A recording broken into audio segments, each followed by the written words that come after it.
दुनिया को बड़ा झटका लगने वाला है क्योंकि यूएई ने इतिहास में पहली बार अपनी तेल की प्रोडक्शन जीरो कर दी है भाई।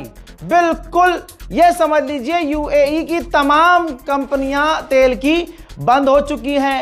ईरान की बात याद दिलाना चाहूंगा, ईरान ने कहा था कि अब अमेरिका कुछ भी कर ले तेल के दाम $200 पहुंचेंगे ही पहुंचेंगे पर बैरल, और अब वो चीज होती भी नजर आ रही है।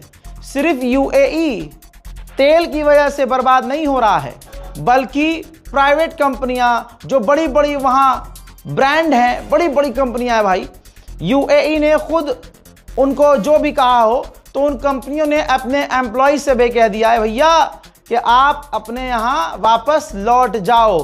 तो यूएई का पूरी तरह से बेड़ा गर्क है। लेकिन हमारे लिए जो भारतवासी हैं, जो पाकिस्तान के हैं, बांग्लादेश के हैं, उनके लिए ये बहुत ज़्यादा खतरे वाली बात है कि अगर ऐसे ही गल्फ देश ऑयल प्रोडक्शन बंद कर देंगे तो भारत पर भी इसका असर दिखेगा। अब देखिए दोस्तों, ये तो यूएई की बात कर ली हमने।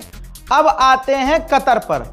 कतर जो है लिक्विफाइड नेचुरल गैस भी, एलएनजी गैस भी एक्सपोर्ट करता था भाई, उसने वो भी बंद कर दिया पूरी तरह से। और हीलियम भी एक्सपोर्ट करता है। अब आप कहेंगे हीलियम क्या है? हीलियम से ये जो कंप्यूटर और मोबाइल के अंदर चिप होती है उसको बनाया जाता है, उसमें उसको लिया जाता है हीलियम को।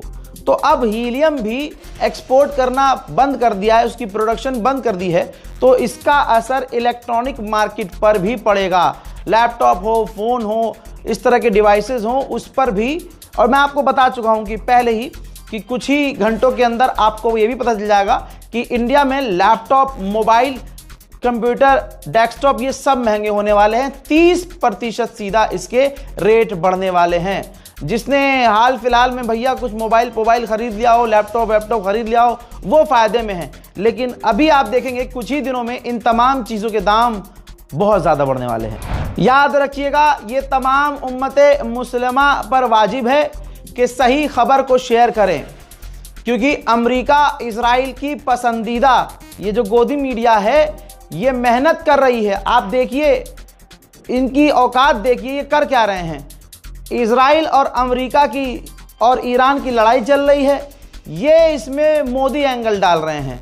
मोदी ने मिलाया फोन, ईरान की हवा टाइट। मोदी ने करी नेतन्याहू से बात। क्या बात करी? मतलब डांस कॉन्सर्ट के लिए बात करी, काय के लिए बात करी कि जी कब आना है, हैं डांस करने कब आना? मतलब क्या बात कर रहे हैं? मोदी का तो कोई रोल ही नहीं है। मिनिस्ट्री ऑफ एक्सटर्नल अफेयर, पहले आपको बता दूं गोदी मीडिया ने क्या चलाया कि जी मोदी ने करी बात, जयशंकर ने करी बात, अमेरिका और इजराइल की इस जंग में ईरान के विदेश मंत्री से मोदी ने करी बात, जयशंकर ने करी बात, भारत के टैंकर को दिया जाएगा रास्ता। ये कहा था, ये चल रहा था ना। हाँ, असलियत क्या है? भारत ने कोई बात टैंकर से रिलेटेड नहीं की है, बल्कि यह चिंता व्यक्त की कि ये जो हॉर्मुज का इलाका है इसमें जो बहुत दिक्कत हो रही है, कुछ ऐसा किया जाए कि सॉल्यूशन निकले। जयशंकर ने 3 बार बात की, लेकिन इस पर यह कह देना कि ईरान ने भारत को परमिशन दी है, इस पर मिनिस्ट्री ऑफ एक्सटर्नल अफेयर ने ही जवाब देने से इनकार कर दिया कि अभी कुछ भी कहना सही नहीं है। सुनना चाहते हैं तो सुन लीजिए। पिछले कुछ दिनों में विदेश मंत्री और ईरान के विदेश मंत्री के बीच 3 बार बातचीत हुई है। अंतिम बातचीत में शिपिंग की सुरक्षा और भारत की ऊर्जा सुरक्षा से जुड़े मुद्दों पर चर्चा की गई। इसके अलावा अभी मेरे लिए कुछ भी कहना जल्दबाजी होगा। बस निकल गई हवा। मोदी एक बार बात करेंगे तो जंग रुक जाएगी। हाँ, रशिया यूक्रेन की जंग रुकवा नहीं पाया, मणिपुर में दंगे बंद नहीं करवा पाया, अपना देश संभल नहीं रहा, रैली में हाथ हिलाने पहुंच जाते हैं, संसद जा नहीं पा रहे। ऐसे ही थोड़ी विपक्ष को मौका मिल रहा है। नरेंद्र सरेंडर और लो जी सिलेंडर भी महंगा। मेरे दोस्तों, इजराइल ने एक रिपोर्ट जारी की है, मतलब ये लीक हुई है रिपोर्ट कि अमेरिका ने इजराइल को 7 दिन का टाइम दिया है और कहा है कि हम 7 दिन में जंग खत्म कर देंगे, चाहे जैसे भी। तो 7 दिन है, जो मर्जी ईरान के साथ कर लो, ठीक। और अमेरिका ने यह भी कहा है कि अब कुछ भी करो लेकिन ईरान की रिजीम चेंज नहीं हो सकती। और डोनाल्ड ट्रंप ने इसलिए यह कहा है कि 7 दिन में हम जंग खत्म कर देंगे क्योंकि ये जो मैं आपको पहले ही बता चुका हूं कि ये जो तेल के दाम बढ़ना शुरू हुए, स्ट्रेट ऑफ हॉर्मूज पूरी तरह से ब्लॉक हो गया। इसका असर सिर्फ तेल पर नहीं, गैस पे नहीं, डीजल पर नहीं, इलेक्ट्रॉनिक आइटम पर भी पड़ रहा है। दुनिया की तमाम चीज़ों पर पड़ना शुरू हो जाएगा। यहां तक कि फ्लाइट्स महंगी हो गई हैं, दिक्कत बहुत आ रही है और सारा प्रेशर डोनाल्ड ट्रंप पर पड़ रहा है। पूरी दुनिया से गाली डोनाल्ड ट्रंप को पड़ रही है। ट्रंप इस वक्त प्रेशर में आ गया है और यह अंदर की रिपोर्ट है। इजराइल से कहा है कि 7 दिन है, तुम्हारे पास जो करना है करो, उसके बाद हम जंग खत्म कर देंगे। हजरात, अमेरिका इराक पर हमला कर रहा है और बुरी तरह से कर रहा है, सिविलियंस एरिया में कर रहा है। इस वजह से अमेरिका के खिलाफ इराक में प्रदर्शन होना शुरू हो चुके हैं।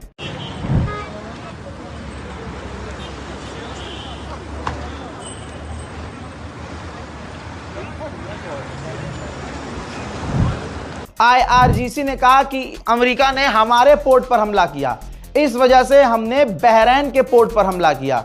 यानी ईरान का बिल्कुल क्लियर मैसेज है कि अमेरिका हम पर हमला करेगा, हम अरब को पेलेंगे और अरब के यहां जो अमेरिकी बेस हैं हम उनको ठोकेंगे। मेरे दोस्तों, IRGC ने कहा है कि कई सारे जहाज स्ट्रेट ऑफ हॉर्मूज को क्रॉस कर रहे हैं क्योंकि वो हमसे कोऑर्डिनेट कर रहे हैं, हमारी मिलिट्री के साथ कोऑपरेट कर रहे हैं।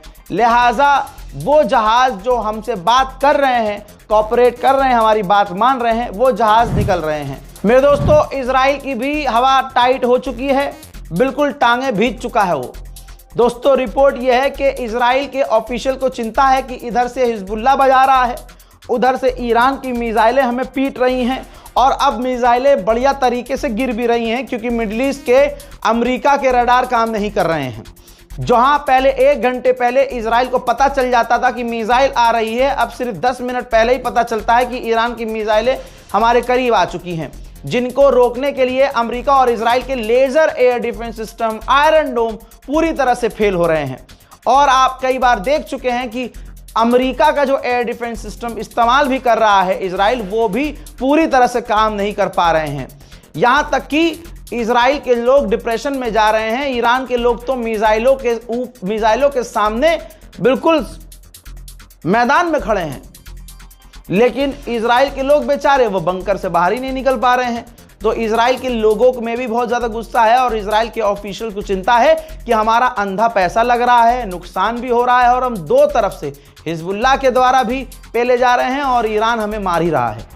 हजरात, अबू धाबी का ये सैटेलाइट इमेज है अल दफरा एयरबेस जो अमेरिका का है और सैटेलाइट इमेज में साफ नजर आ रहा है कि ईरान के हमलों में अमेरिका का अबू धाबी में जो एयरबेस है डैमेज हो गया है। पूरे गल्फ देशों को अब इंटरसेप्टर्स की भी कमी हो रही है, जिस वजह से अब वो चूज कर रहे हैं कि भैया हमें डिफेंस सिस्टम कहां तैनात करने हैं और कहां नहीं। चूज की कंडीशन आ चुकी है कि भैया यहां तैनात करो, वहां मिसाइल गिरेगी तो गिरने दो। ऐसी कंडीशन आ चुकी है। जो गल्फ में लोग खासकर भारत के रहते हैं, मुझे उनकी बहुत ज़्यादा चिंता है। भैया वो घर के अंदर रहें, वो जिस भी इमारत में हैं भाई शेल्टर में रहें, अमरीकी बेस और अमरीकी दफ्तरों और अमरीकी बिल्डिंग्स से दूर रहें। जिस इमारत में आपको अमेरिकन दिखें, मेहरबानी करके उससे दूर रहिए। जहां अमेरिका की फौज की तैनाती हो उस इलाके से दूर रहिए। एज अ भारतीय मैं अपने तमाम भाइयों को यह सलाह दे रहा हूं।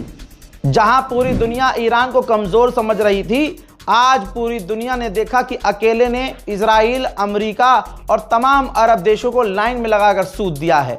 अपडेट अब यह है कि ईरान के पास 5000 नेवल माइंस हैं, जिनमें से हजारों ऐसी हैं जिनको ट्रैक नहीं किया जा सकता। इजराइल का अखबार, दुश्मन का अखबार टाइम्स ऑफ इजराइल क्या लिख रहा है आपकी स्क्रीन पर है। लिख रहा है कि डोनाल्ड ट्रंप जीत का ऐलान कर रहा है, लेकिन ऐसा कोई रास्ता नहीं दिख रहा जिसकी वजह से यह कहा जा सके कि जंग खत्म हो गई है। नुकसान हो रहा है और ट्रंप जीत का ऐलान कर रहे हैं, लेकिन ये जीत होती हुई नजर नहीं आ रही है। मेरे दोस्तों, अमेरिका ने ईरान के ड्रोन को कॉपी किया, शाहिद ड्रोन को। ईरान के ही ड्रोन को कॉपी करके एक ड्रोन बनाया, शाहिद ड्रोन। सेम कॉपी किया और वो ड्रोन इराक के लड़ाकों के ऊपर इस्तेमाल हो रहा है। अमेरिका ने किस तरह से शाहिद ड्रोन का, ईरान की टेक्नोलॉजी है, फेल हो ही नहीं सकती। ये देखिए किस तरह से इराक में ईरान के समर्थक लड़ाकों को निशाना बना रहा है अमेरिका। ओमान का कल जो फ्यूल स्टोरेज ईरान ने उड़ाया, ये देखिए सैटेलाइट इमेज से साफ नजर आ रहा है कि कितनी भयंकर तबाही मची थी। अब देखिए यूक्रेन का ज़ेलेंस्की किस तरह से बहती गंगा में हाथ धो रहा है, क्योंकि दुनिया का जो ध्यान है यूक्रेन और रूस से हट चुका है जंग से, और ये पिट रहा है बुरी तरह से। तो ज़ेलेंस्की ने कहा है कि सबसे पहले यूक्रेन पर जो शाहिद ड्रोन दागे हैं वो दागे थे ईरानियों ने, क्योंकि रूस के पास शाहिद ड्रोन नहीं थे। ईरान ने शाहिद ड्रोन दिए और रूस को चलाना भी नहीं आता था। तो जंग की शुरुआत में ईरान के ही एक्सपर्ट रशिया पहुंचे थे और उन्होंने वहां से हम पर रूस की तरफ से ड्रोन दागे थे। हजरात मेरे दोस्तों, स्ट्रेट ऑफ हॉर्मुज में ईरान का ये भौकाल है।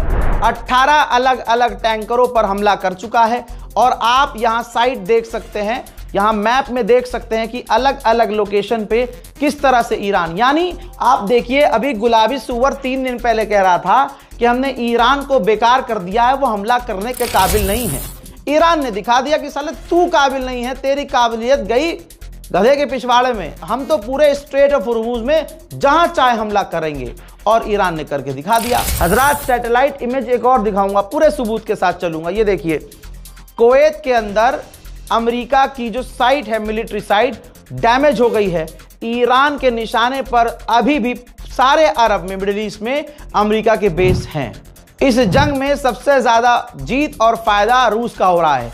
$150 मिलियन का फायदा 12 दिन में रूस को हो गया है, क्योंकि जिसको अमेरिका ने मना किया था कि रशिया से तेल मत लो, अब वो खुद रशिया से तेल ले रहे हैं और धड़ल्ले से रशिया का तेल बिक रहा है, वो भी बिना डिस्काउंट। सेंटम ने कहा कि अब तक ईरान पर 6000 हमले कर चुके हैं और 90 ईरान के वेसल्स को तबाह कर चुके हैं, लेकिन फिर भी ईरान लड़ रहा है। मेरे दोस्तों, व्हाइट हाउस की बात ट्रंप से मैच नहीं करती, ट्रंप की बातें गवर्नमेंट से मैच नहीं करती, मुंह इनका इनके पिछवाड़े से मैच नहीं करता। ये सुअर की औलादों की बात सुन लीजिए आप।